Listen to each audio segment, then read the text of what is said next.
Stien fik jeg for mange år siden. Det var 2002, da jeg første gang kom til Polen, til Gdansk, og det var sammen med min kone. Og ved den lejlighed besøgte vi en katolsk domkirke, som er der kæmpe stor i.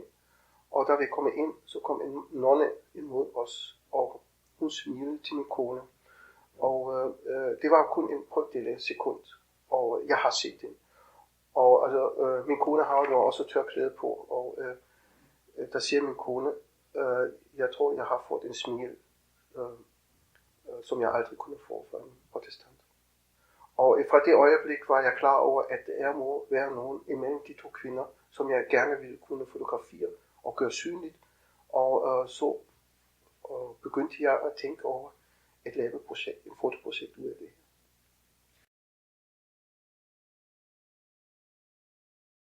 I begyndelsen af mit klosterliv, altså når jeg kom til Birkerød, folk blodede og også råbte efter mig og sådan noget. Og hvorfor er du nonne?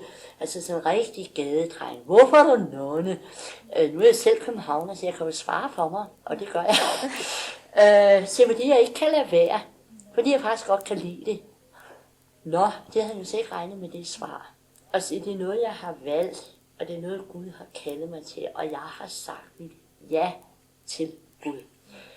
Nå, han blev helt, han troede jo, jeg var hjernevasket, eller sådan et eller andet, og det er jo så også nogle af de fordomme. Jeg kan nu mærke, at nogle af de fordomme, der var tidligere mod os, de flyttede over på muslimerne.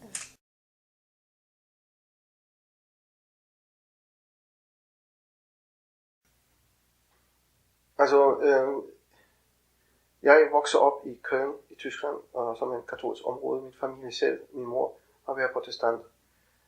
Jeg har oplevet katolikkerne langt mere varmere og venligere og toleranter end protestanterne i sin tid, og også mere spirituel og religiøs. Mere begejstring inden for religion. Og det fandt jeg senere hos muslimerne også. Derfor så jeg, var der ikke nogen sådan stor forskel mellem katolikker og muslimer senere hen.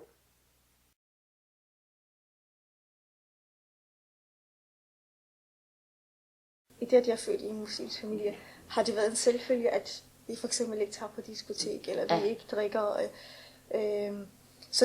Så det har ikke været, at jeg har givet afkald på noget, fordi det var noget andet, hvis jeg havde det, og så skulle give afkald på det. Men når jeg slet ikke har haft det, når jeg slet ikke har haft interesse i det, når jeg altså ikke kunne se, hvad man kan få ud af det, så har jeg så føler jeg ikke, at jeg har givet afkald på noget. Men derimod føler jeg, at jeg har fået så meget. Og det er det samme. Via min religion. Ja, og det er det samme. Ja. Og hvor jeg siger, ja, vi kan man så også sige, hvordan man bruger ordet giver afkald, vi siger, vi har valgt ægteskabet fra. Ja. Og nogen vil sige, og det er for danskerne meget, meget svært. Hvordan kan I leve uden sex? Altså, det danske samfund er så sexfixeret på alle leder og kanter. Man er ved at brække sig, fordi der kommer en mæthedssyndrom, og hvor man siger, nu må jeg jo snart have fået nok. Altså, livet består altså af andet. Og hvor jeg siger, vi har valgt det fra. Og hvor siger de, hvordan kunne I det? Siger, hvordan kan I leve uden en mand? Siger, det kan vi godt, fordi vi er fokuseret på det åndelige liv, og vi modtager så meget andet i stedet for.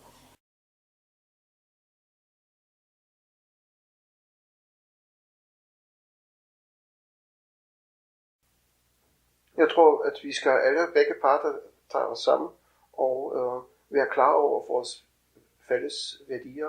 Vi har det samme Gud. Det mener jeg er det mest afgørende og det mest vigtige. Og der skal vi holde fast og ikke blive irriteret fra nogle radikale på de fløje, som er der. De er der altid, og de vil også være i morgen, i overmorgen, således at vi skal holde fast i vores fællesskaber og fælles værdier. Muslimer kom til Danmark, og de holdt fast på deres tro. Ja, og det har danskerne aldrig oplevet før. Så blev man sådan, okay, så hvad er jeg så?